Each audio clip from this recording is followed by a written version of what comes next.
Hola, muy buenas noches. Gracias por acompañarme esta tarde. Es un poquito tarde para algunos, disculpen la hora, pero consideramos que nosotros que nos toca trabajar en el laboratorio y terminar muchas actividades, esta es la hora que más nos conviene para este tipo de actividades. Les agradezco mucho que estén hoy. Agradezco especialmente a Merck por el patrocinio de estas actividades. Merck siempre nos ha apoyado con la educación continua y tradicionalmente lo ha hecho en el área médica y últimamente lo ha hecho también apoyándonos a los embriólogos, lo cual es un esfuerzo que se debe reconocer y se debe aplaudir porque los embriólogos somos parte integral de todos los tratamientos. Quiero agradecerles nuevamente por su presencia. Tenemos gente de muchas partes del mundo. Tenemos de México, tenemos de Perú, saludos Jimmy, tenemos de amigos de El Salvador, hola Grisela, y tenemos ya algunas personas de Guatemala. Sean todos bienvenidos. Hola Pedrito. Pedrito nunca falla en todos los temas de educación, es una persona muy activa con todo esto y siempre es un gusto saludarlos. Eh, Vamos a dar inicio para respetar la puntualidad de todos y el tema que vamos a tratar el día de hoy es sobre el estudio espermático. No sé si todos tienen problemas para escuchar.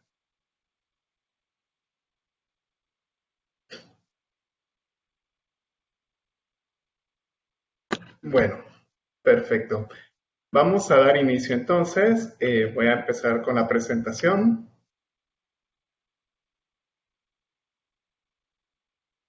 y arrancamos. Bueno, el propósito de la plática de hoy es dar una introducción muy sencilla al análisis básico del semen. Muchos laboratorios en el mundo no realizan este tratamiento, este procedimiento, mejor dicho.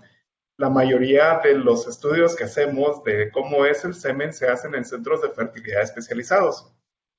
Y el propósito de la plática de hoy es para las personas que conozcan, tener una idea de cómo se puede hacer de una manera diferente y los que no conozcan nada sobre este análisis, que tengan una idea básica y tengan un panorama más amplio de cómo se llegan a hacer estos estudios en los centros de fertilidad. El propósito de la plática de hoy, ya dijimos, va a ser una introducción al análisis básico. No nos vamos a meter en temas más profundos, no vamos a hablar de cosas como fragmentación o temas más detallados. Me quiero delimitar a hablar sobre lo que es el análisis, el eje principal, que es la parte básica de todos estos estudios. Lo interesante de hoy es que no solo me van a ver sentado aquí dando la plática, sino que vamos a dar una exposición práctica. Aquí estoy en el laboratorio de andrología de Procrea y vamos a tener una muestra real que no está tan buena, es una muestra que analizamos hoy y vamos a hacer el análisis paso a paso y ustedes lo van a poder ver desde sus pantallas. Vamos a después platicar un poquito de qué son estos valores de referencia y los límites de detección, las limitantes que tenemos con el estudio del semen. Y vamos a hablar también rapidito sobre morfología espermática. Es un tema que nos podemos tardar horas, horas y años en esto y probablemente no llegaremos a un consenso, pero estoy interesado en que la conozcan y que vean que tiene algunos detalles que normalmente no los tomamos en cuenta cuando hacemos estos análisis. Para finalizar, si nos tardamos poco, llegaremos a la parte de preguntas y respuestas, para lo cual tenemos un espacio que ustedes pueden hacerlas aquí en esta plataforma. Si ven en su pantallita del lado, se van a dar cuenta que hay un icono donde podemos chatear, que es el chat general del grupo. Luego hay una parte de encuestas donde aparecerán algunas preguntas que les voy a hacer y ahí podemos hacer, pueden responderlas. Y al final tenemos un cuadrito que es Q&A, que es donde pueden hacer las preguntas. Acá es donde, por favor, les encargo que hagan todas sus preguntas, las dejen escritas para que al final de la sesión las podamos leer y les podamos ir respondiendo. Muy bien.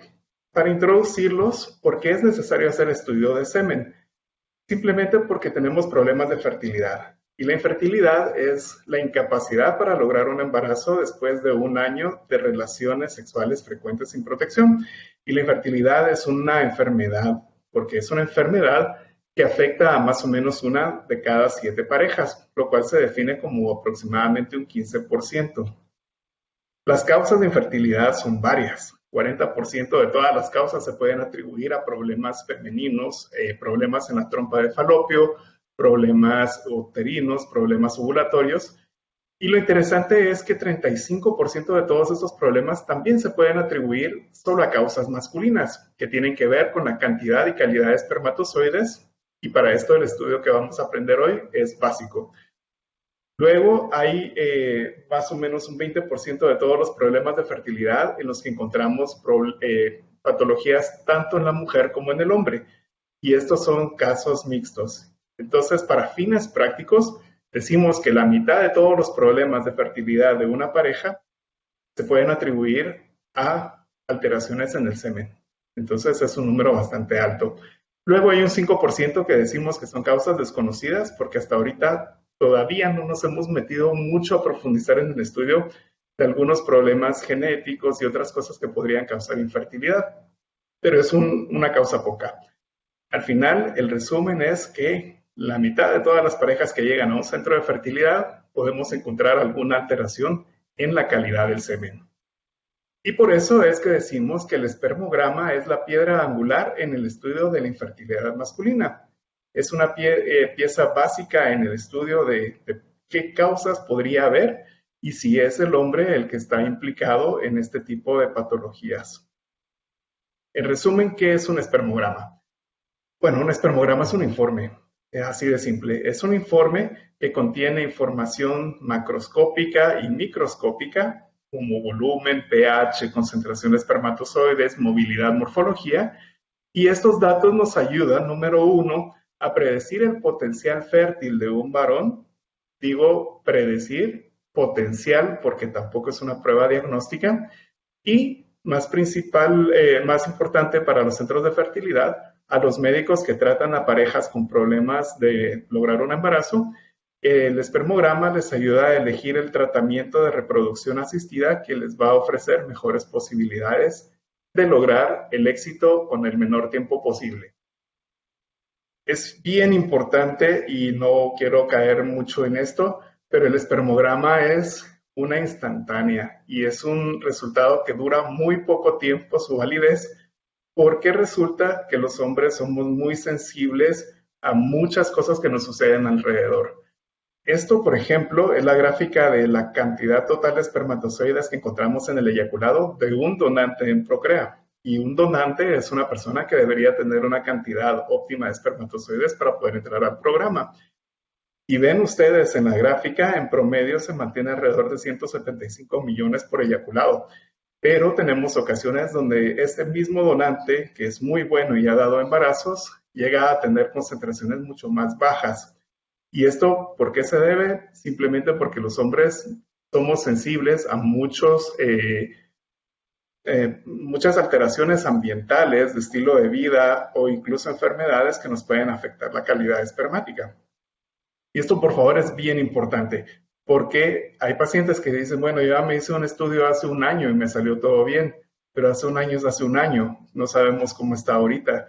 Y hay otros pacientes que llegan y, bueno, dicen, tengo 3 hijos de otros matrimonios de hace muchos años y están grandes, pero que lo hayan tenido antes no es garantía que ahora estén bien. El espermograma, repito, es una instantánea en el tiempo y solo nos permite ver cómo está el estado de salud general, el estado de salud reproductiva de una persona en un momento determinado. Como mucho, los resultados de un espermograma podrían darnos información de una ventana de más o menos unos 2 o 3 meses, pero ya forzarlo a que sea 6 meses o un año, podemos estar cayendo en un error por no estar indicando el tratamiento necesario. Conceptos clave que quiero que quedemos claros al final de esta plática. El espermograma es una herramienta básica para el estudio de las parejas con problemas de fertilidad y se le debería hacer a todos. No solo a las personas que el hombre no ha tenido hijos, sino que el espermograma debería hacerse idealmente a todas las personas que llegan por problemas de fertilidad. Luego, dejaremos claro que el espermograma no es un test diagnóstico para fertilidad, no es porque haya tenido un espermograma normal el hombre sea fértil, hay causas que no se pueden ver. sino que tampoco podemos decir que un espermograma alterado vaya a significar que el hombre sea infértil. Aún con pocos espermatozoides se puede lograr embarazo en algunas veces, sino que el espermograma más que todo es una prueba orientativa, pero nunca es un test diagnóstico. Y finalmente, como todas las cosas manuales que hacemos, la práctica hace al maestro. Mientras más se metan ustedes a hacer análisis de semen, mientras más lo practiquen y mientras más afinen sus habilidades manuales, mejores resultados vamos a obtener. Este no es un estudio que se puede hacer solo con recibir una plática y hacerlo una o dos veces en un curso de carrera, sino que siempre debe ser reforzado y es mejor que busquen un laboratorio que les pueda ayudar en su entrenamiento. Muy bien, entremos en materia entonces. ¿Cómo hacemos el espermograma? Tengo brevemente dos diapositivas y luego ya entramos a la demostración práctica. Toma de muestra. Esto es importantísimo y si hay médicos que nos están escuchando, por favor tómenlo muy en cuenta porque esto es básico. Necesitamos que la muestra sea dada por masturbación. Y hay que decirlo, si hemos tenido pacientes que tal vez han tenido dificultades para dar las muestras, hay algunos que dicen que nunca lo han hecho, hay otros que dicen que llevan tanto tiempo de casados que ya se les olvidó. Bueno, en fin, el espermograma está estandarizado para hacer un estudio de eyaculado obtenido por masturbación. Podemos discutir que hay otras alternativas, que hay otras opciones, y sí las puede hacer, pero el espermo clásico, el que nosotros hablamos como lo recomendado por la Organización Mundial de la Salud, debe ser por una muestra de eyaculado obtenida por masturbación. Luego, frasco estéril de plástico.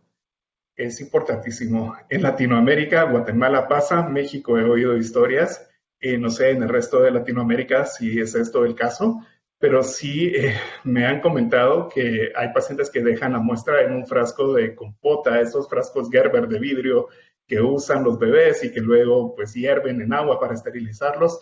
Esto no sirve. Las muestras tienen que ser dadas en un frasco estéril de plástico. Es un frasco como orina que en la mayoría de casos se puede comprar en las farmacias.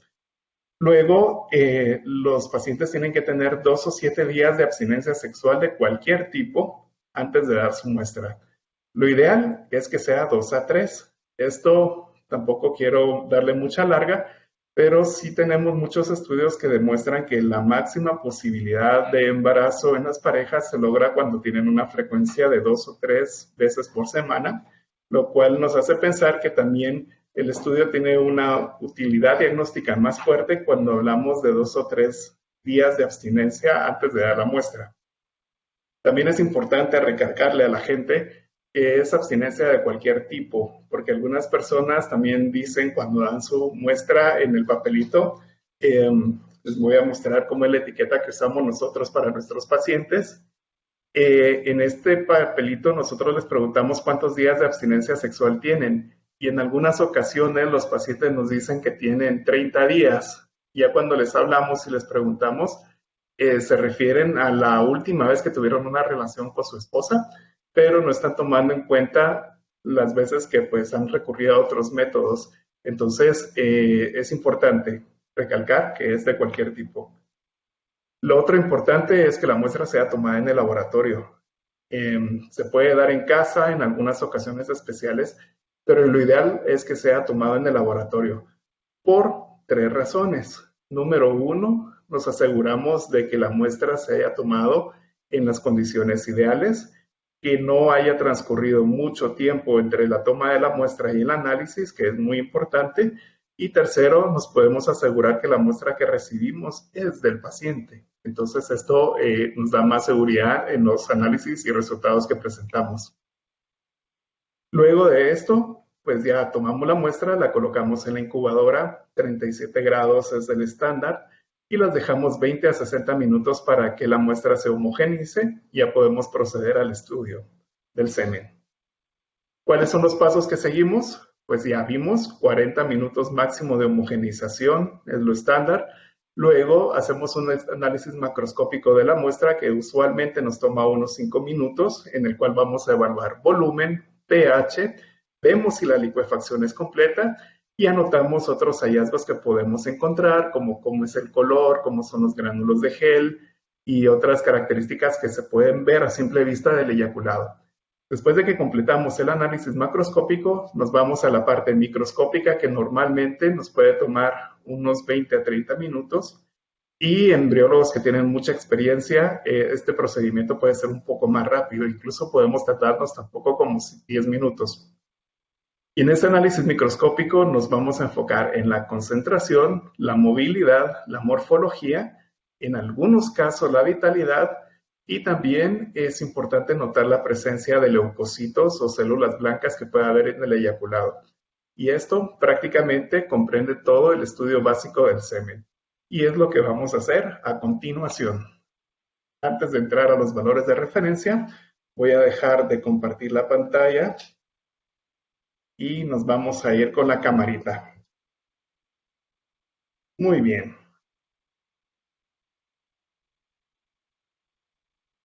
Seguridad ante todo. Sabemos que estamos en una época donde hay enfermedades conocidas y hay muchos otros bichos que no conocemos. Entonces, las muestras de semen siempre, siempre, siempre tenemos que tratarlas como que fueran peligrosos. ¿Ok? Listos. Entonces, vamos a seguir por acá. Síganme con la cámara. Aquí tenemos la incubadora, está a 37 grados y vamos a tomar la muestra que nos dejó un paciente. Por confidencialidad le he quitado los datos al paciente, pero es una muestra que recibimos el día de hoy. Nuevamente repito, tiene que ser un frasco de plástico estéril cuando la da. Y nosotros normalmente les colocamos esta etiqueta donde el paciente llena sus datos y esta la pegamos en el frasco. Y así es como nosotros la tenemos en la incubadora. Muy bien, esta es una platina térmica a 37. A mí me gusta que todas las temperaturas sean uniformes, aunque el laboratorio tengamos aire acondicionado y esté un poquito más fresco. Lo ideal es que las muestras se mantengan a una temperatura uniforme durante todo su análisis. Bueno, vemos cómo es el semen. El semen debería ser un líquido homogéneo. Y este eyaculado vemos nosotros que tiene algunas turbideces que no se pueden distinguir muy bien del resto. Este es un problema de coagulación. Y la coagulación nunca se tiene que confundir con la viscosidad. Son dos cosas completamente diferentes. La licuefacción incompleta es lo que vemos acá. Y esto, si lo consultan con un urólogo, les puede hablar de cuáles son las posibles causas e implicaciones que tendría este problema. Luego abrimos el frasco, inspeccionamos que no tengamos gránulos de gel en él. Entonces vemos un poquito a contraluz. Cuando hay gránulos de gel, se miran como puntitos de gelatina que están en el fondo del frasco y esta muestra no los tiene. Entonces ya sabemos que la muestra tiene una apariencia normal a pesar de que la licuefacción no fue completa y todo lo demás parece estar bien. Ahora vamos a medir el volumen. El volumen hay muchas formas de hacerlo. La Organización Mundial de la Salud recomienda que esto se haga por peso.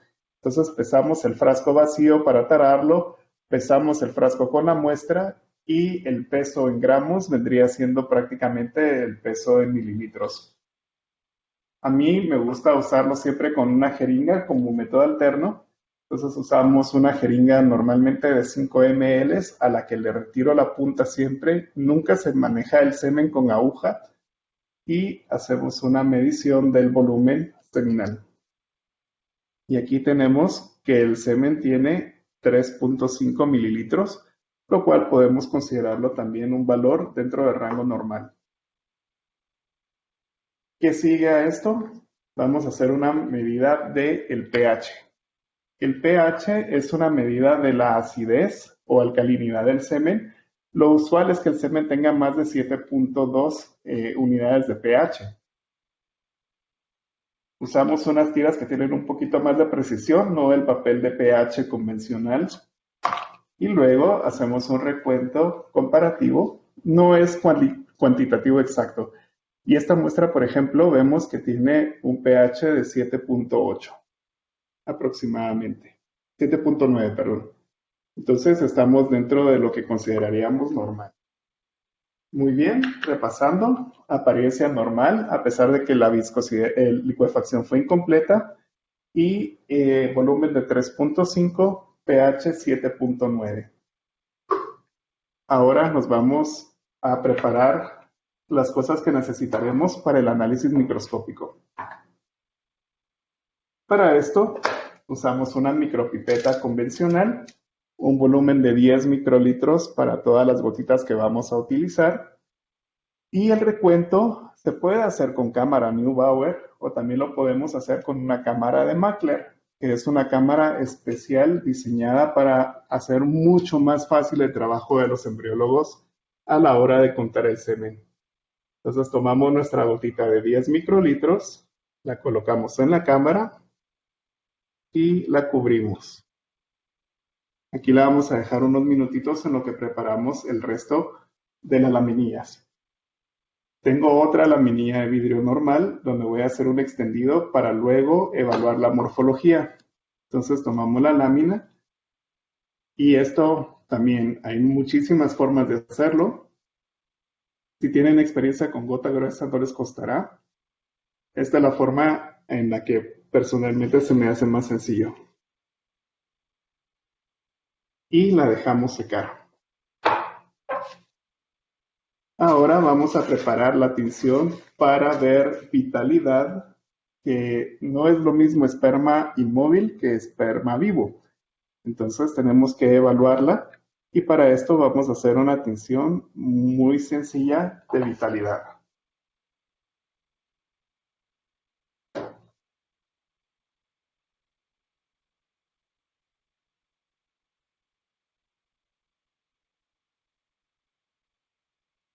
Para esto hay diferentes formas de tinción. Hay unas tinciones húmedas con eosina y hay otras tinciones secas como esta que tiene eosina nigrosina. Y solo tenemos que mezclar el semen con la tinción, mezclarlo bastante bien y homogéneamente. Tiene que transcurrir por lo menos unos 30 segundos para que tengamos una tinción un poquito más confiable. Y luego de pasado el tiempo, vamos a hacer nuevamente un extendido de la misma forma que hicimos con la morfología.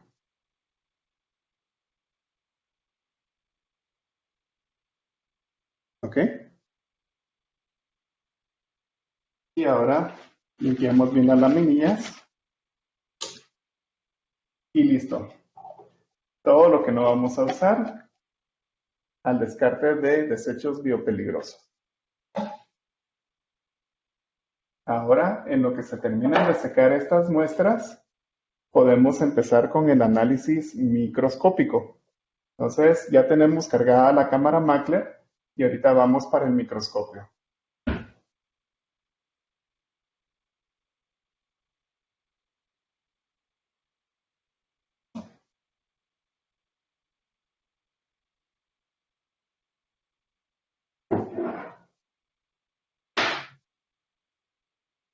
Muy bien.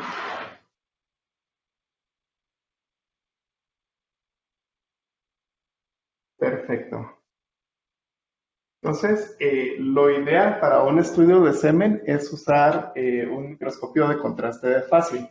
Este microscopio no lo tiene, es un microscopio óptico simple y lo voy a usar para que también se den cuenta que se puede hacer un estudio básico con este tipo de equipos. La ventaja de este equipo es que tenemos una pantalla integrada, entonces todo lo que yo vea acá lo van a poder ver ustedes aquí arriba.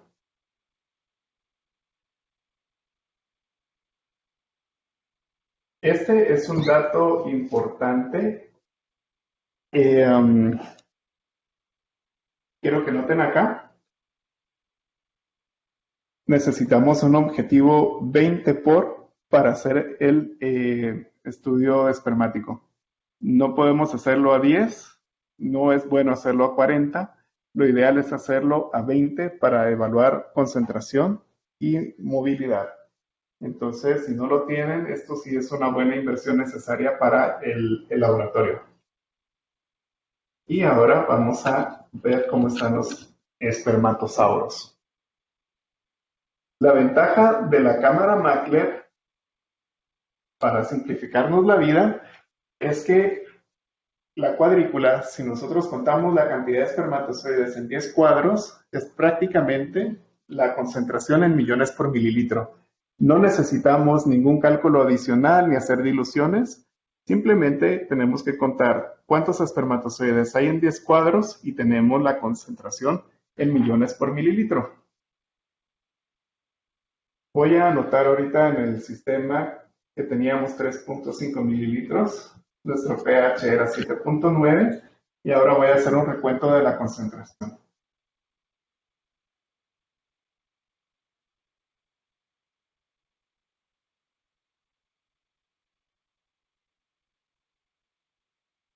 En el primer recuento conté 15 espermatozoides, pero siempre sabemos que es bueno hacer los recuentos en triplicado para tener un valor más estadísticamente significativo.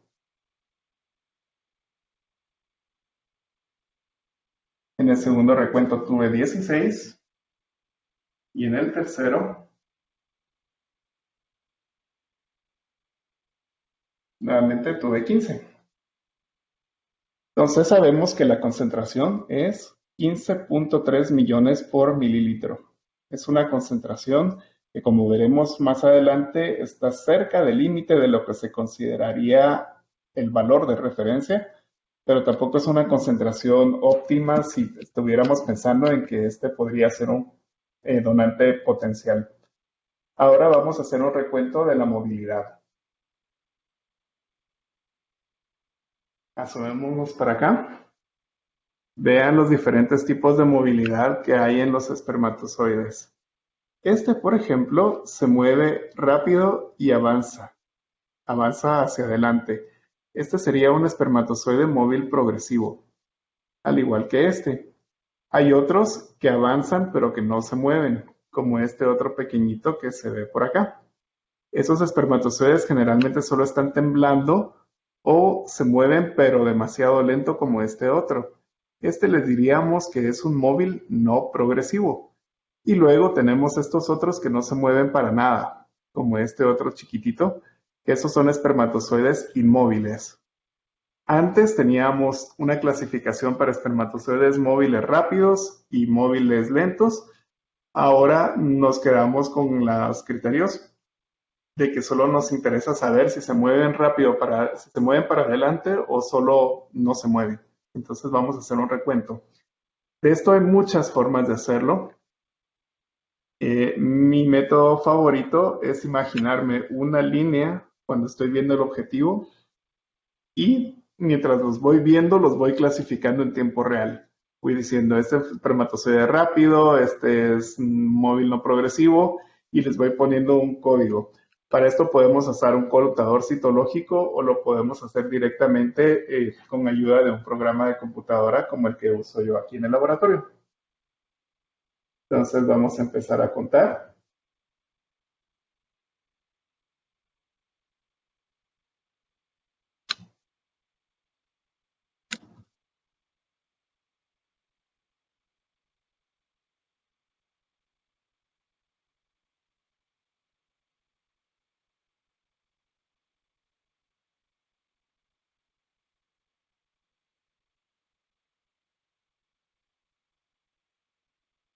¿Cuántos espermatozoides necesitamos? Necesitamos contar por lo menos 200 para tener una movilidad representativa.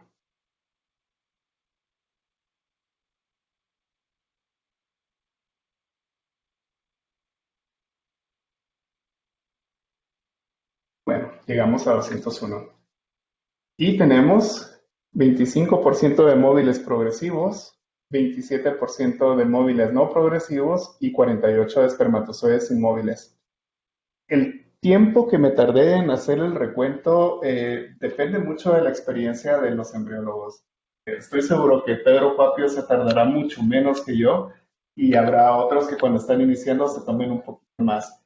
Pero la velocidad nunca debe ser el objetivo principal de los embriólogos, sino que debe ser hacerlo bien, hacer un recuento que tenga utilidad, significado. Entonces, si se necesita tardar un poquito más, no tengan miedo de tardarse. Hacerlo rápido es deseable, pero no es el objetivo principal de un analista. Muy bien. Entonces, continuemos con el espermo. ¿Se acuerdan que habíamos hecho unas tinciones? Tenemos la de vitalidad, que ya está seca, y tenemos la de morfología también. Y ahora lo que corresponde es hacer una tinción de ellas. El método estándar, el ideal es hacer una tinción de Papa Nicolau. Es una tinción que consume mucho tiempo y no todos tienen la pericia para hacerlo. Creo que Christopher Tello y Lionel Acosta, mis amigos de Perú, tienen más experiencia con esta técnica.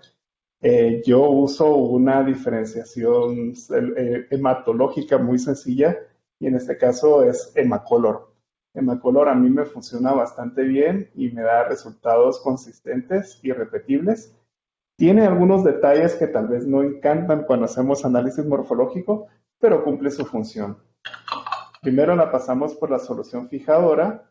Después de tenerla fijada, la vamos a pasar por una coloración rojiza, que sería, creo, si no estoy mal, una tinción de eosina.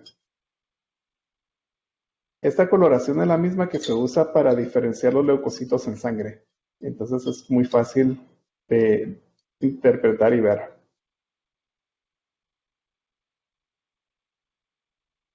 Normalmente tengo unas pinzas para hacerlos. Ahorita no las preparé. Siempre pasan cosas.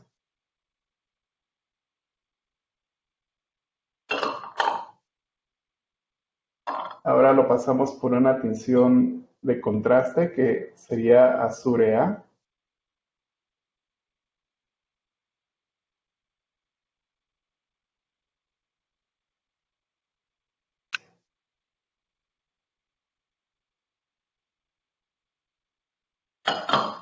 Y luego vamos a lavar la muestra en agua para quitarle el exceso de colorante. Y allí la dejaremos. Esto lo hice para demostrarles que no es correcto simplemente hacer un análisis de morfología viendo los espermatozoides en fresco. Es necesario fijarlos y teñirlos para luego evaluarlos a 1000 por con lente de inmersión y poder hacer una valoración correcta. Muy bien. Ahora veamos cómo está la vitalidad.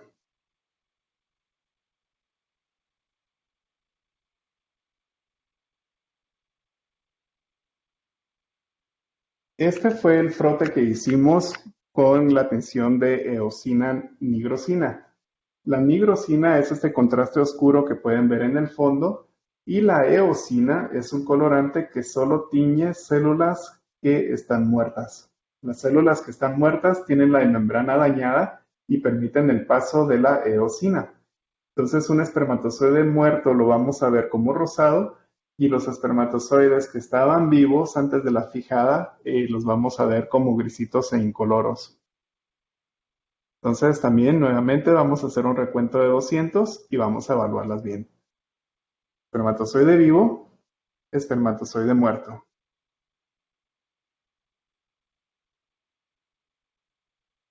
Ok, nuevamente haremos el recuento.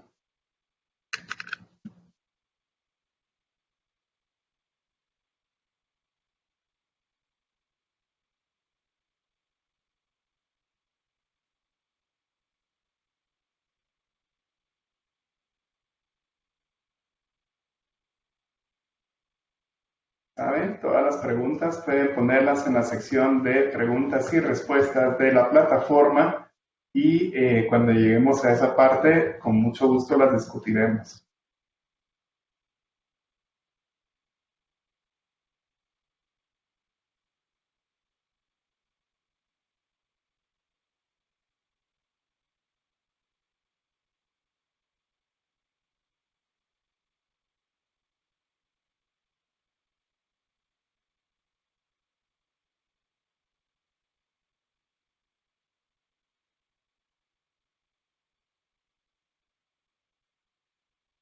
Muy bien.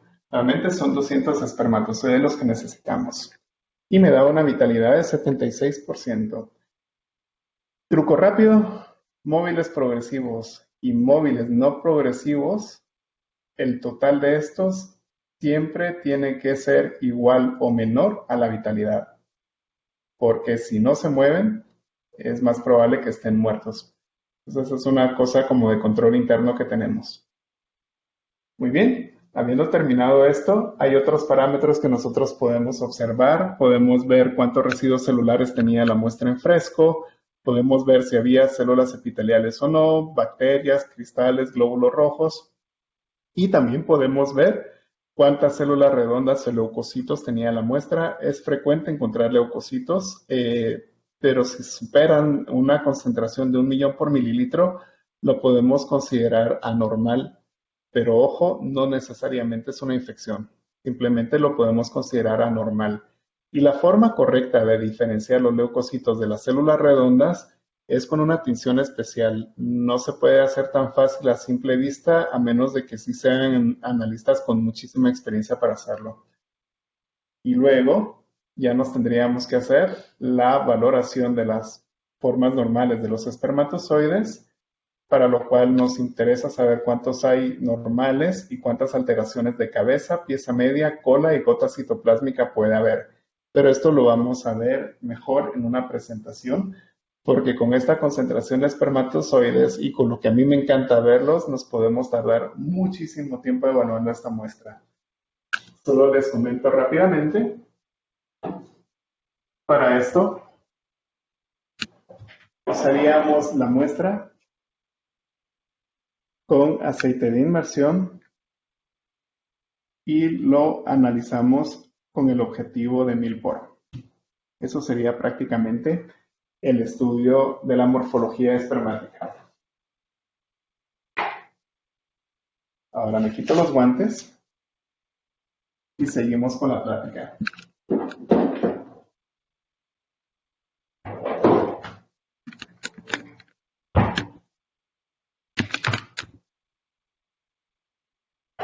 Bueno, ¿cómo les ha parecido hasta ahorita?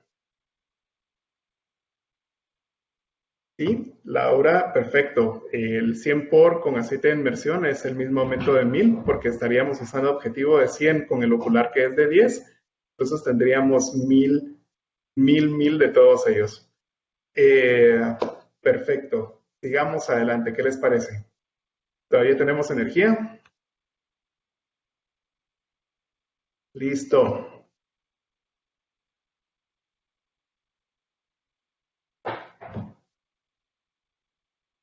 Antes de hablar un poco más en detalle de la morfología, hablemos de los valores de referencia. ¿Qué son esos banditos valores de referencia que tanto nos confunden y que nos hacen creer que algo es normal o anormal? La verdad no podemos saberlo. ¿De dónde viene la idea? Pues durante su evolución, el Manual de Organización Mundial de la Salud ha tenido muchísimos cambios, pero las últimas dos hicieron una modificación en lo que consideraba normal. En vez de pensar en hablar de consensos o la experiencia o los estudios clínicos que sí estudiaban que era una persona infértil o cuando había problemas, decidieron hacer un estudio poblacional y tomaron muestras, según ellos, de todo el mundo y analizaron muestras representativas de diferentes regiones y sacaron lo que es la distribución de una población que sí ha logrado un embarazo en menos de un año, es decir, una población fértil. Lo que ven en este mapa en azul son las muestras que analizaron en el manual del 2010. No son representativas de todo el mundo. Si se dan cuenta, son de Estados Unidos, de Europa, de países nórdicos y de Australia. Y en la versión del 2021, que es esta, no hicieron un análisis nuevo, simplemente ampliaron lo que ya tenían y se basaron en lo que ven en puntos amarillos, que son los nuevos países. Y ahora sí incluyeron China, incluyeron Medio Oriente, incluyeron Turquía, Grecia, incluyeron Egipto, pero no volvieron a incluir Latinoamérica ni África. Entonces, seguimos con la idea de que estos datos no son representativos de toda la población mundial. Entonces, esa es una crítica que se ha hecho a los valores de referencia que nos han presentado recientemente. ¿Qué hicieron los investigadores con estos datos? pues sacaron distribuciones. Y sacaron una distribución que, nuevamente repito, es de solo gente que ha tenido bebés, es de una población fértil. Y con estas distribuciones es muy fácil sacar los percentiles. Entonces se puede sacar el percentil para cada uno de los parámetros y decir, bueno, 90% de toda la población fértil tiene este parámetro o menos. Y lo que decidieron como consenso de expertos es dejar el 5 percentil como el límite de corte para fertilidad. Y esto nos vuelve un poquito compleja la cosa, porque estamos delimitando el límite de corte en una población fértil para evaluar en qué casos los pacientes tienen problemas o no. Entonces, si suena confuso es porque lo es muy confuso. Entonces, estos valores de referencia realmente no tienen el significado que nosotros, los embriólogos, nos esperábamos. Cuando hubo una revisión previa del manual, lo estaban definiendo un poquito mejor y estaba muy entusiasmado por ese cambio. De hecho, lo discutimos con varios amigos y todos esperábamos ver esa modificación, pero nos dejaron otra vez con lo mismo. ¿Y cuáles son estos valores de referencia? Es el 5 percentil de una población fértil. ¿Qué significa esto? Que si nosotros vemos que un paciente tiene un volumen, digamos una concentración de 16 millones por mililitro, solo hay un 5% de probabilidad de que pertenezca a una población fértil, así como lo oyen. Entonces, menos de esto sí lo podríamos considerar que ya es patológico. Más de esto, siempre seguimos con la idea de que mientras más haya, más probable que sí, pero nunca nos va a quedar claro con un espermograma y con estos valores de referencia si la muestra es de una persona fértil o no. Así es. Entonces, como lo podemos visualizar nuevamente, es la distribución de una población fértil y esta barra azul que vemos en la famosa campana de Gauss sería nuestro límite de referencia. Un poquito no tan lógico. Y luego, si nosotros comparamos la distribución de una población infértil, que tampoco está publicada en el manual, pero hay muchos estudios que también lo han tratado de analizar, vemos que el traslape entre las dos poblaciones es muy grande. Entonces, encontrar la diferencia, ese corte entre una población fértil y subfértil, es muy complicado. Y luego tenemos que tomar en cuenta también que no solo estamos viendo un parámetro, sino que en el espermograma vieron la cantidad de parámetros que analizamos: volumen, concentración, movilidad, vitalidad, morfología, y encontrar que todos estos parámetros o cuál de ellos es más significativo para predecir fertilidad también es un problema. Entonces, esto lo digo nuevamente para reforzar el concepto clave que el espermograma no es un test diagnóstico. El espermograma es un test de referencia orientativo que nos puede dar algunas pistas importantes, pero no nos va a decir si una persona es fértil o no. Entonces, ¿cómo se deberían interpretar estos límites de referencia? Nuevamente, debajo de estos límites de referencia estamos hablando de una probabilidad de que esta persona sea de una población subfértil.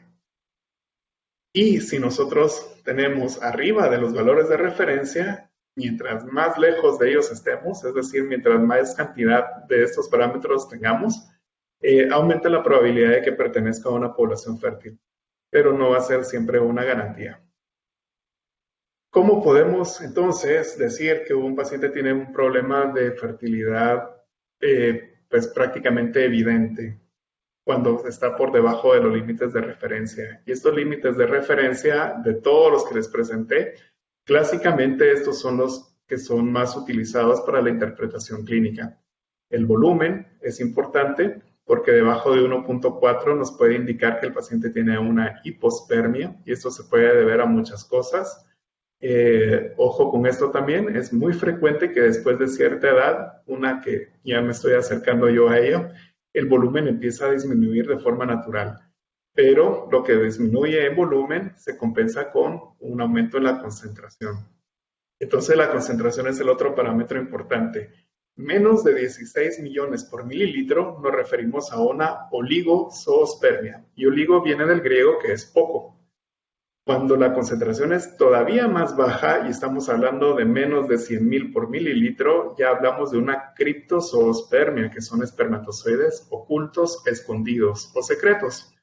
Entonces las criptozoospermias son un poquito difíciles de analizar y a veces las podemos confundir porque no vemos nada en la cámara Mackler al evaluarlos y al analizar el centrifugado los vemos. Entonces es la razón por la que les decimos cripto. Y no es lo mismo una criptozoospermia, que son muy pocos espermas, a una azoospermia. Y una azoospermia es ausencia total de espermas en el eyaculado.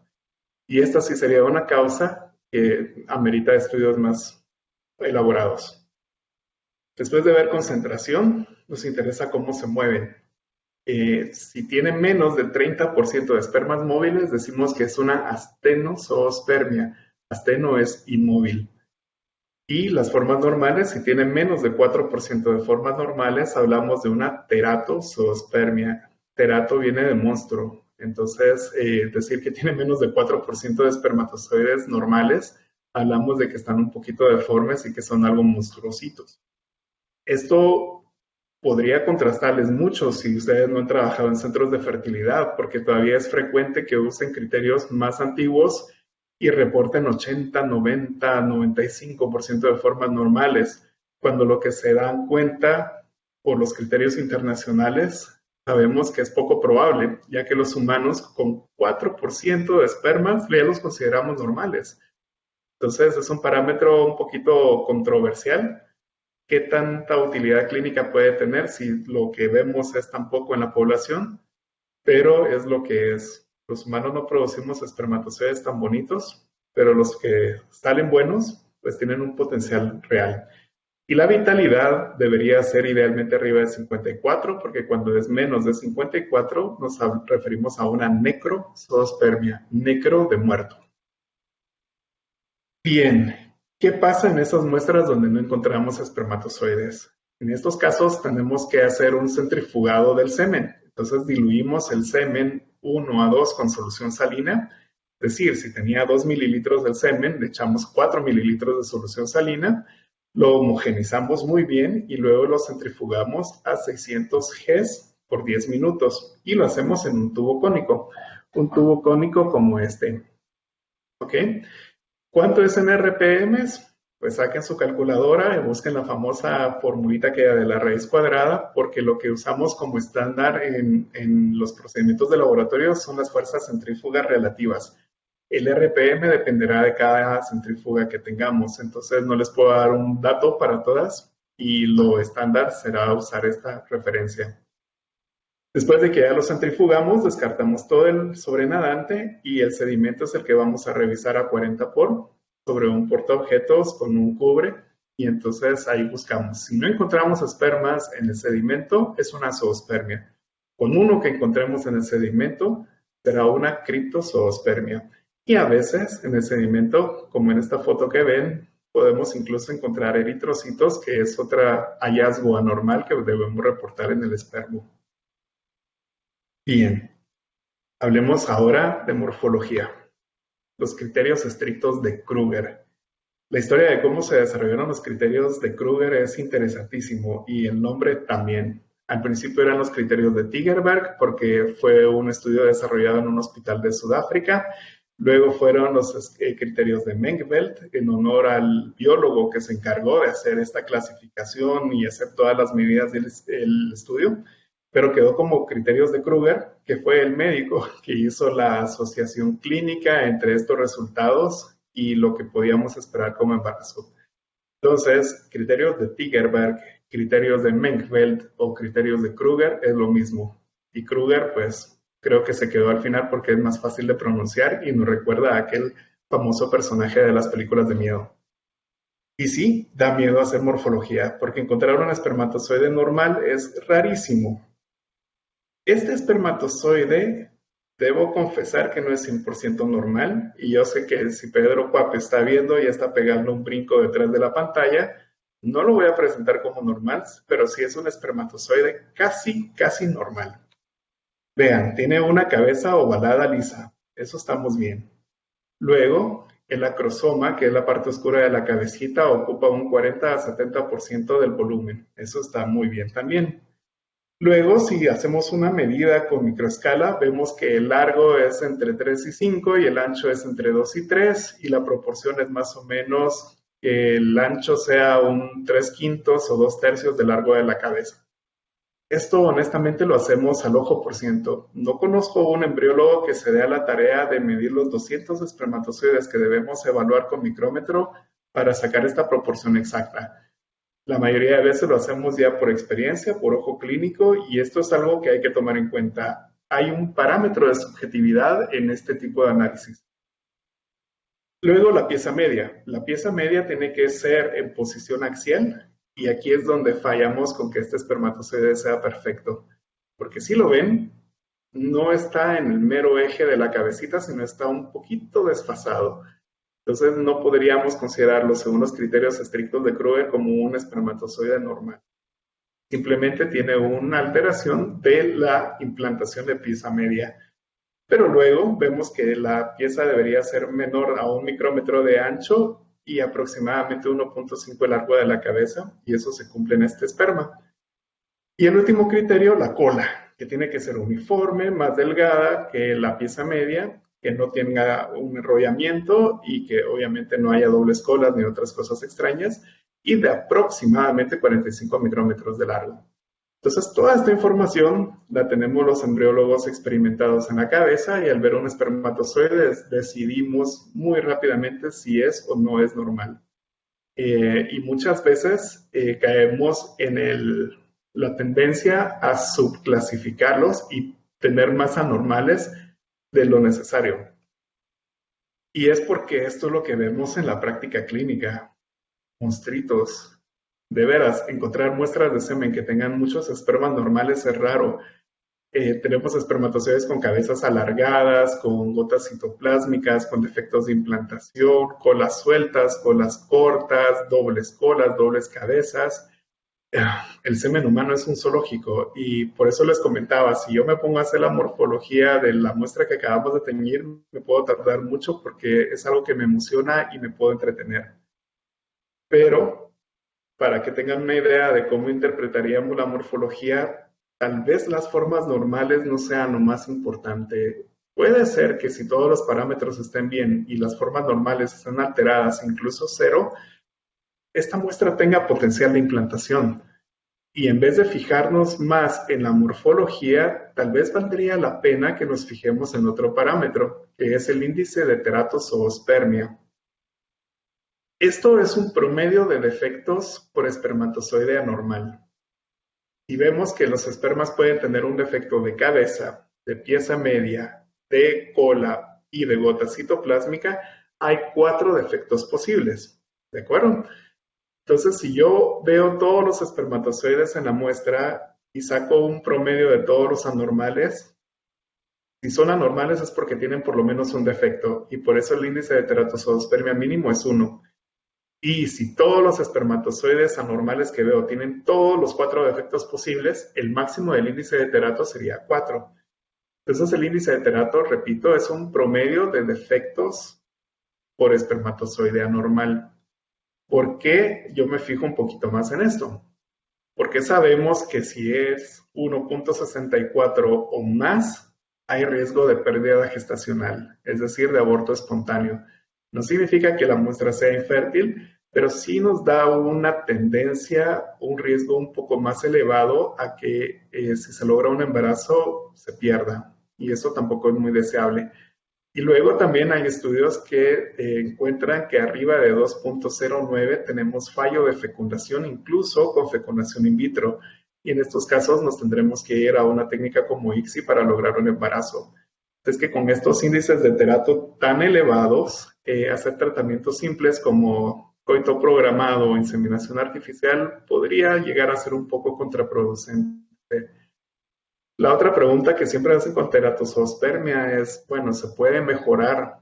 No lo sé. Algunos autores dicen que sí con antioxidantes, otros dicen que no. Es un poquito controversial, pero la práctica y la experiencia que tenemos en los centros es que estos problemas es mejor tratarlos con fecundación in vitro en vez de estar perdiendo tiempo con tratamientos de baja complejidad.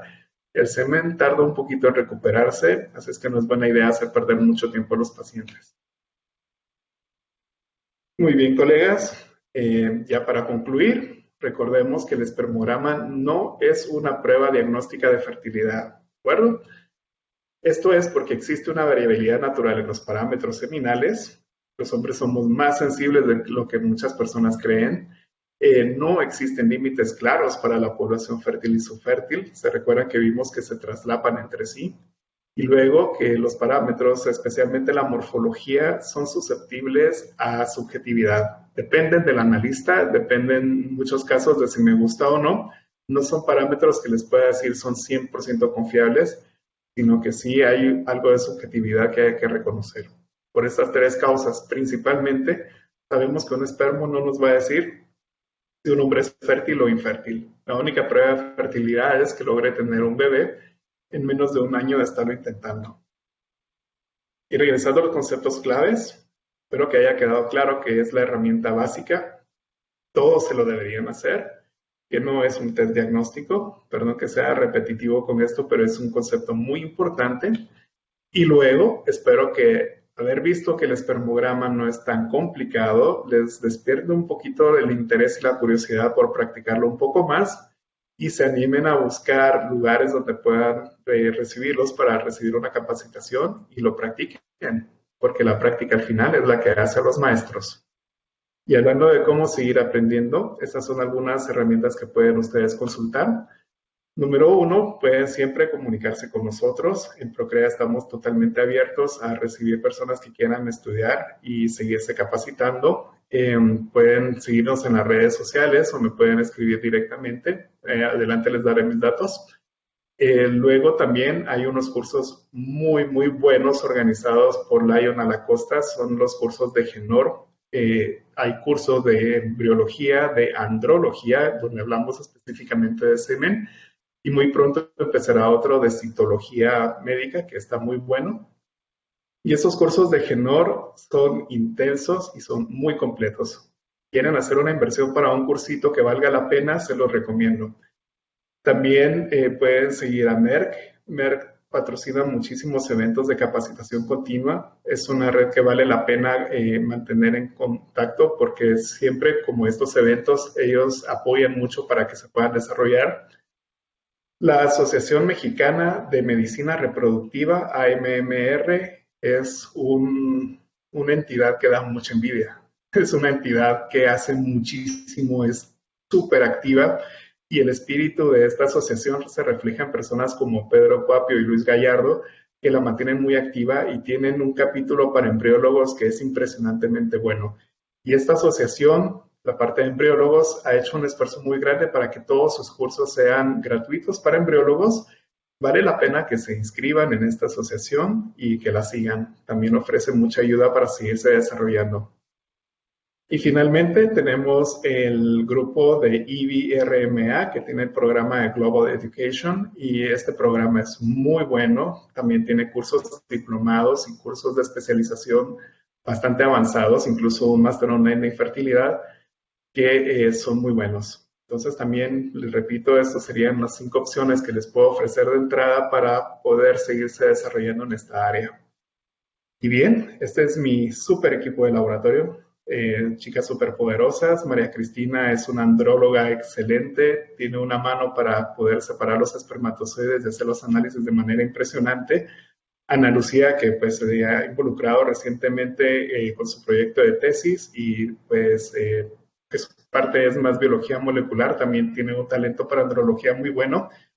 Y finalmente María José, que está haciendo prácticas profesionales ahora, pero creo que también tiene madera para todo esto y esperemos que algún día sea una colega que se una también a todo este esfuerzo que hacemos por ayudar a la gente a tener bebés. Y aquí les dejo también Centro Procrea y Fredoblasto, son las redes sociales, nos pueden seguir en todas ellas. Y ahí en Fredoblasto me pueden escribir directamente si están interesados en capacitación y otros cursos que vamos a tener más adelante. Muy bien, entonces empecemos con la parte de las preguntas. Les agradezco mucho toda su paciencia y espero que no nos hayamos tardado mucho más de lo esperado. Vamos a empezar a leer primero las preguntas y veamos antes, si me permiten, las encuestas. No sé si ya todos empezaron a llenar sus encuestas, pero me agrada mucho ver que 40% de las personas que están aquí presentes se consideran embriólogos. También tenemos algunos médicos. Gracias por estar acá. También tenemos otras personas interesadas. La mayoría de los que están aquí presentes hacen varios espermogramas a la semana, pero también tenemos personas que no lo han hecho. Entonces ya saben, anímense a aprenderlo. Vale la pena aprender una herramienta más en nuestro arsenal diagnóstico. Muy bien. 86% de todos votaron que todos los pacientes masculinos se deben hacer espermograma y me alegra mucho que hayan entendido este concepto clave. Recuerden que la mitad de todos los problemas de fertilidad son masculinos, así es que si una pareja llega de entradita se tiene que hacer un espermograma. Es un test muy sencillo de hacer, que no quita mayor tiempo y no duele para nada. De hecho, puede ser muy agradable. Y la pregunta de si el espermograma es un test diagnóstico, excelente. La gran mayoría, también 95%, les quedó claro después de que se lo repetí tantas veces que el espermo no es un test diagnóstico de fertilidad, es un test de referencia y orientación y es la piedra angular del estudio masculino, pero no nos puede predecir si una persona es fértil o no. Excelente, felicitaciones a todos por haber prestado atención y haber respondido muy bien a estas preguntas. Ahora trataré de responder sus dudas. Muy bien. ¿Qué opino sobre el nuevo manual de referencia OMS? Es lo mismo que el anterior. Después de 11 años de estar esperando una nueva versión, fue un poquito decepcionante ver que solo variaron un poco los parámetros seminales, pero no tenemos un cambio fuerte en lo que interpretaríamos como valores de referencia.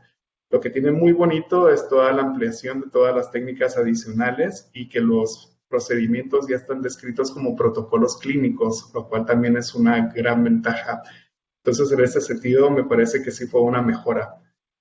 Edibet Durán, anormalidad de morfología. No sé a qué te refieres específicamente con la anormalidad de morfología, pero sí tenemos espermatozoides anormales. El índice de teratozoospermia es la suma de todos los porcentajes de alteraciones. Ok. El índice de teratozoospermia no son suma de porcentajes. Esto se tiene que hacer un poco más en tiempo real, porque no podemos nosotros simplemente agarrar, tienen 90% de alteraciones de cabeza, 20 de pieza media, 5 de cola y sacar el promedio de ellos.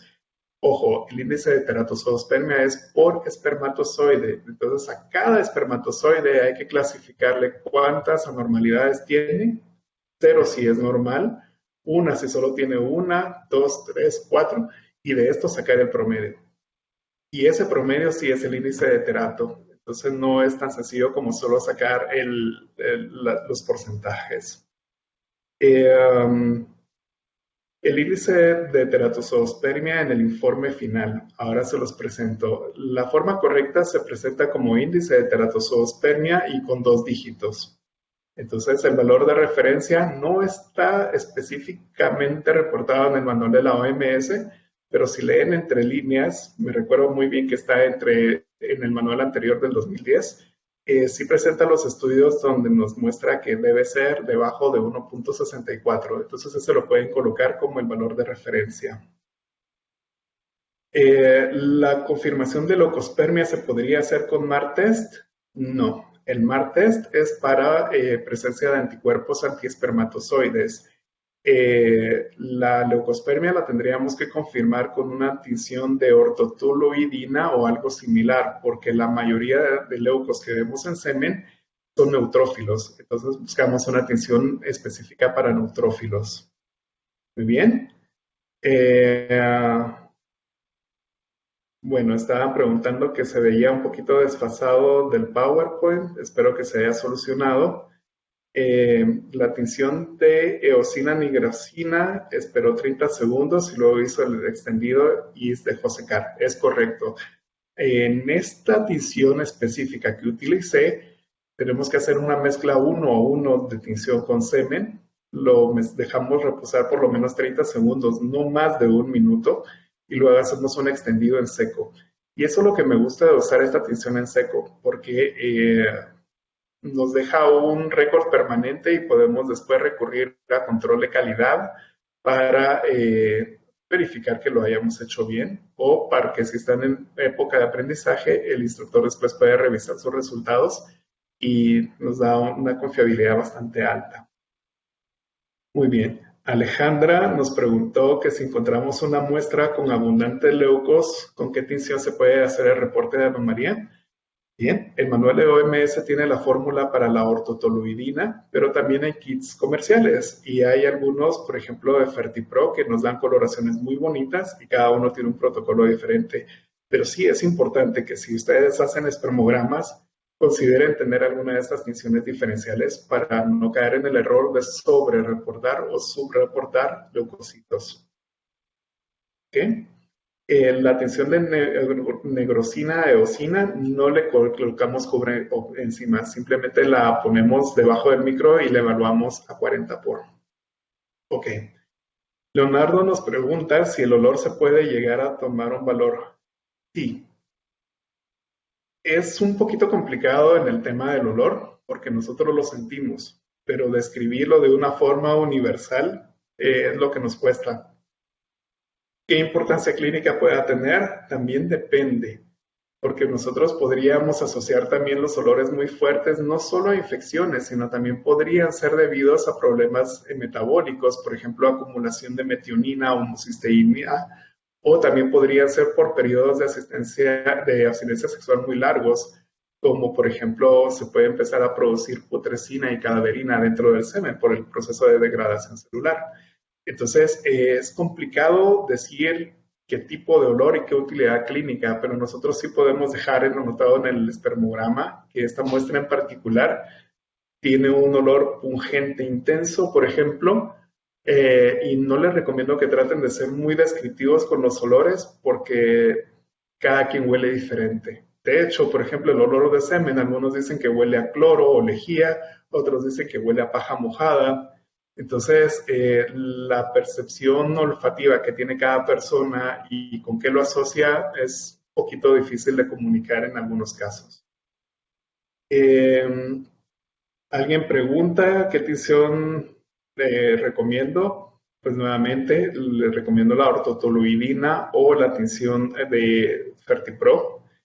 La vitalidad se ve a 20 por, no, se puede ver a 20 por, pero lo ideal es verlo a 40. A 40 ya vemos un poquito más de detalles celulares. ¿Okay? Este programa es FileMaker, pero FileMaker es un programa que es abierto en el sentido que hay que programarlo. La base de datos y lo que usé yo es uno que elaboramos aquí mismo en Procrea. Entonces no es un programa que ya se venda comercialmente, sino que yo lo he ajustado a la medida de cómo lo trabajamos en el laboratorio. Pero pueden aprender a usar FileMaker o si no también me pueden contactar y pues hablamos aquí con la administración de Procrea si hay alguna forma en que podamos licenciarlo para que también lo puedan usar en sus centros. La vitalidad nuevamente se mira a 40. Y el método de conteo de espermas, pregunta Daniel, es un método manual. Como vieron, hay que verlo en el microscopio. Hay diferentes formas de hacerlo. Y la mía, repito, es agarrar una línea imaginaria y con el ojo ir recorriendo el campo que me imaginé. Y cada espermatozoide que se me cruza lo clasifico inmediatamente. Móvil, progresivo, móvil no progresivo o inmóvil. Entonces, y es como he logrado, en mi caso particular, tener una mayor precisión. Hay muchos otros métodos que se pueden utilizar. Esto depende de la habilidad y particularidades del ojo humano de cada persona, pero esta es la forma que por lo menos a mí me ha funcionado mejor.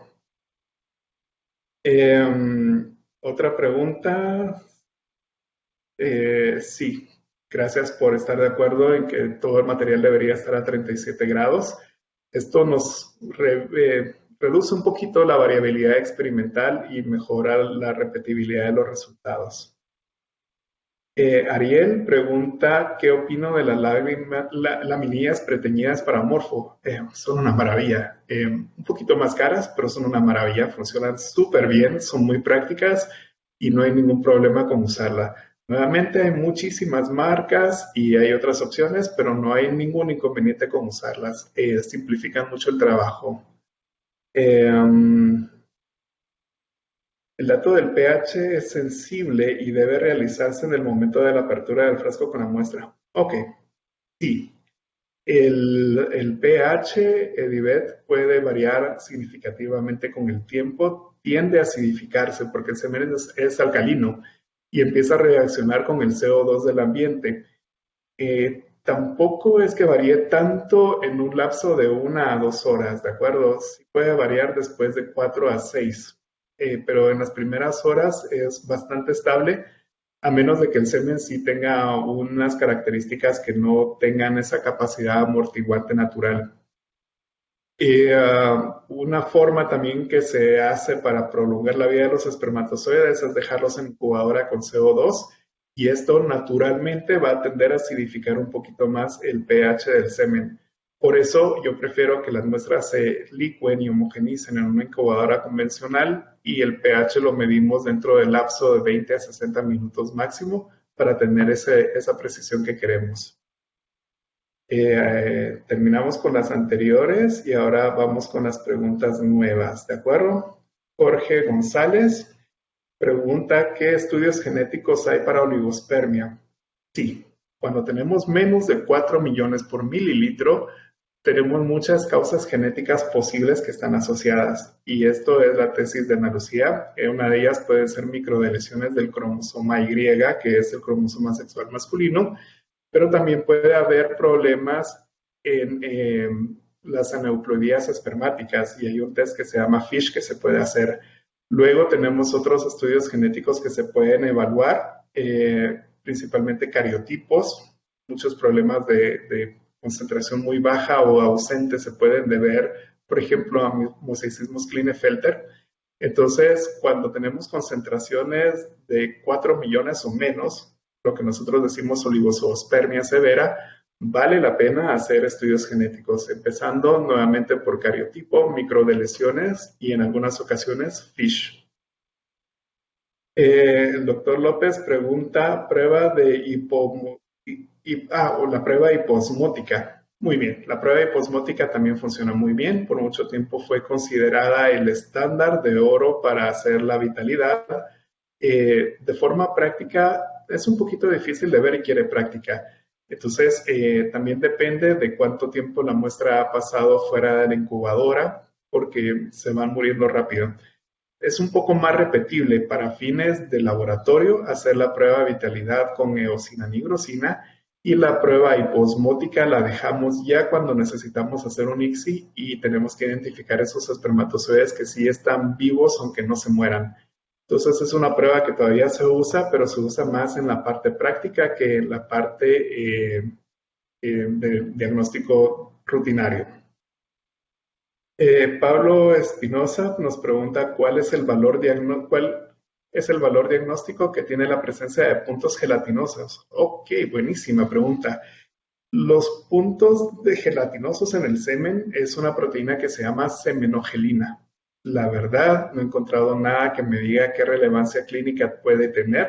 Es un hallazgo que encontramos más o menos en un 15 a 18% de las muestras de semen, pero en el laboratorio a nosotros simplemente nos dice, esta muestra nos va a dar dolor de cabeza para la capacitación. Entonces lo anotamos porque cuando este paciente ya llega a un tratamiento, sabemos que tenemos que hacerle un preprocesamiento a la muestra antes de poder capacitarla. ¿Qué importancia clínica tiene? Repito, soy honesto y no la conozco, pero sí es un parámetro que notamos y de hecho lo ponemos como poco, regular o abundante.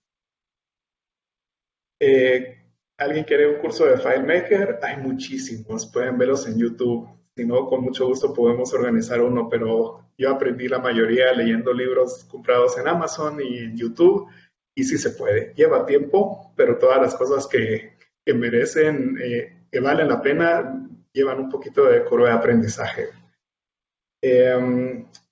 Marco Vargas comenta que ha tenido alguna experiencia con los analizadores semiautomatizados de semen. Yo no he tenido ninguna experiencia aún, los he visto, me encantan, pero creo que A veces esta tecnología es un poquito cara para nuestros ambientes. Podría mejorar la precisión de algunos parámetros. La morfología sin duda la podría hacer más simple, pero hay que tener un poquito de cuidado porque algunos de estos equipos requieren comprar cassettes especiales para hacer el análisis, requieren usar tinciones específicas para hacerlo y a veces nosotros por simplificarnos la vida vamos a tener que empezar a comprar más suministros y más tinciones especiales específicas con proveedores y bueno, esto puede en vez de simplificarnos la vida, complicárnoslas desde el punto de vista de costo e inventario. Entonces, si hacemos muchísimos y es el día a día de laboratorio, puede que valga la pena tener un analizador automático en vez de tener a 3 personas en el laboratorio, pero si no, creo que un buen embriólogo o andrólogo puede hacer esta tarea de una manera muy confiable. Tal vez valga más la pena invertir en capacitación continua que en un aparato de este tipo. ¿Cómo se hace recuento en cámara de Neubauer? Pregunta Miguel. Bueno, hay que hacer una dilución. Primero, el manual de la OMS que se puede descargar gratis de internet como PDF dice todo el procedimiento de cómo se hace la solución para fijarlos y diluirlos. Y entonces hay que hacer una dilución de estas muestras y se coloca en la Neubauer como se colocaría una muestra de sangre y luego se hace el recuento y luego según la dilución que hayan usado se aplica la fórmula que está en el manual y se saca la concentración. Nuevamente, las cámaras de Neubauer tampoco son muy baratas. Usarlas puede resultar un poquito complicado, pero si es lo que ustedes saben usar, no hay ningún problema. Pueden referirse al manual de la OMS o pueden también estar en los cursos de Genor, donde Laio explica bastante bien cómo se usa y mejora la precisión del recuento, pero también tenemos que tomar en cuenta que a veces para lo que necesitamos, para fines prácticos, no es tan necesario llegar a tener esa precisión que nos ofrece la Neubauer. Catherine, hola Catherine, nos pregunta si podría explicar cómo se preparan las muestras antes de capacitar en el caso de presentar gránulos de gel. Ok, perfecto. Yo diluyo la muestra con wash, cualquier wash que usa para la capacitación espermática, y la dejo en un tubito cónico y la dejo en la incubadora unos 5 minutos para que el gel se sedimente. Luego tomo la muestra de semen diluida con wash y esa ya la capacito como de rutina. Pero ese periodo de dejar que se sedimente te quita todo ese estorbo que esos gránulos te pueden hacer en el swim up y en los gradientes, especialmente en gradientes. Muy bien. ¿Cómo se distinguen aglutinaciones de agregaciones? Excelente pregunta. Si nosotros vemos que los espermatozoides están unidos en parámetros regulares, es decir, cola a cola, cabeza a cabeza, pieza media con pieza media, y si estos patrones regulares encima vemos que los espermas se mueven allá adentro, que están como tratando de escaparse de esa matriz, eso es una aglutinación. Si solo vemos un montón de células que están unidas y enmarañadas, pero todas están inmóviles o si están pegadas a una célula epitelial o a un filamento de moco o a una fibra de tela, que también es usual ver, eso es una aglomeración. Aglutinación tiene que ser con espermatozoides en patrones regulares y que estén intentando moverse. Muy bien, Marco pregunta si consideramos importante incluir el análisis de fructosa como parte del espermo. También es una buena pregunta. Análisis de fructosa, ácido cítrico y alfa-neuroaminidasa son más importantes en casos de azoospermia y nos ayudan a más o menos estimar en qué parte del tracto urinario está la obstrucción, si es que es una azoospermia obstructiva. La fructosa es un indicador de cómo está funcionando la vesícula seminal. Pero si consideramos que la vesícula seminal es la que aporta el 80%, 85% del volumen seminal, solo saber que ya tenemos una hipospermia, volúmenes por debajo de 1 ml, ya podemos sospechar que la vesícula es la que nos está fallando un poquito. Entonces, fructosa de rutina no creo que valga la pena, a menos de que sea una azoospermia.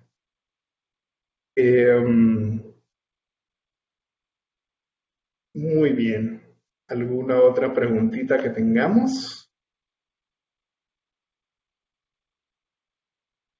Excelente, perfecto. Pues bueno, ya no tenemos más dudas. Me gustaría muchísimo agradecerles su presencia. Yo sé que algunas personas hicieron un esfuerzo enorme por estar a horas altas de la noche.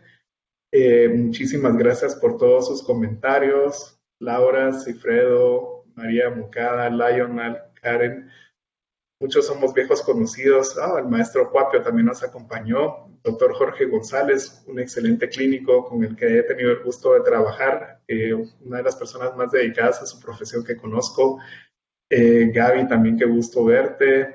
Y a todos los que nos acompañaron esta noche, les mando un fuerte abrazo. Lo hago con confianza porque veo que a muchos de ustedes conozco. Y ya saben, estén pendientes de nuestras redes en Procrea y en Fredoblasto.